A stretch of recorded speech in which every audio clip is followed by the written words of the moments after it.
Yeah. Wala, wala, wala, wala. Wala, wala, wala, wala. Oh yeah. Oh, tangin na. Naligaw ako sa Maynila, sa Quiapo unang bagsak, puro sigaw, walang pahinga. May batang kumapit, akala ko friendly, ay puta wallet ko nawala, smooth parang ninja. Pre, lakat paikot sa Divisoria, siksikan mainit parang buong mundo nagbabadya. Gusto ko lang umuwi pero jeepney punuan na, driver pa asar, baba na kung ayaw mo bata.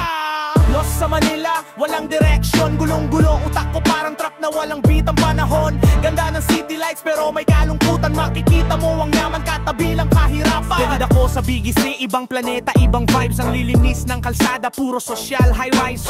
Coffee shop na 300 piso, isang cup shit. Kanina sa Tondo, walang ang bigas pang hapunan, walang pang top up. Sa Makati, puro hari, puro suit and tie, pero pagliko mo ng konti, may barong sira-sira sa tabi ng kalsada, naghihintay ng biyaya. Saan ba ako nandito? Manila parang maze, isang maling hagbang, bangungot, isang tamang turn, pray. Lost sa Manila, walang direction, gulong-gulo, utak ko parang truck na walang beat ang panahon. Ganda ng city lights pero may kalungkutan, makikita mo ang yaman katabi lang kahirapan. Sa Ermita may nag-aalok, sir, bili ka muna, di ko alam kung tawa ba to o dapat na akong tumakbo na. Sa Pasay may nagsisigawan na hulan ng pulis, pero pagdating ko sa Mall of Asia, linis para kang turist. Manila, Manila, bakit ganito ka? Mayamang ka pero gutom ka, maganda ka pero wasak ka. Dito ko narehalize habang mag-isa na minsan sa city na maliwanag tayo yung pinaka nawawala. Lost sa Manila pero ngayon alam ko na hindi ako nawawala sa kalsada, nawawala ako sa sarili ko pala.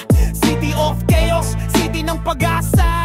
Manila, masakit ka pero parte ka ng kwento ko mula ngayon hanggang wakas. Lost sa Manila, walang direction, gulong-gulong, utak ko parang truck na walang beat ang panahon. Ganda ng city lights pero may kalungkutan, makikita mo ang yaman katabi lang kahirapan. Lost sa Manila.